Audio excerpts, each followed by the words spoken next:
Hi, I'm Matt Balderston, Certified Financial Planner with Pure Financial Advisors, and this is the question of the week. This week's question is, what is a revocable trust?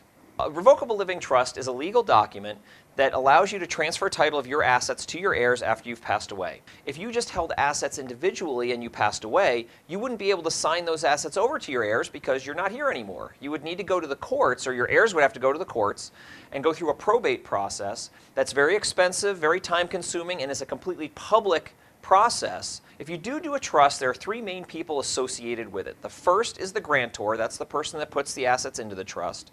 The second is the trustee, that's the person that controls the assets. And third is the beneficiary, that's the person that benefits from them.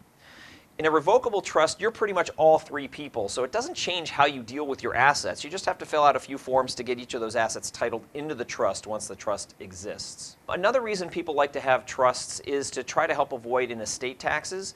That's not as big of an issue as it used to be because the current amount that you can pass on to your heirs is $5,430,000. So very few Americans fall into that category. And that number is as of 2015, and it goes up every year with inflation. So if you're in your 40s now looking into a trust, by the time you're 70 or 80 years old, when it really comes into play, the limit could be enormous. Make sure that you talk to an attorney if you're going to be dealing with a trust, because almost everything I just said has a caveat associated with it, given this is a legal issue. But this should give you a pretty good idea of how a trust works. So until next time, I'm Matt Balderston, and this has been the Question of the Week.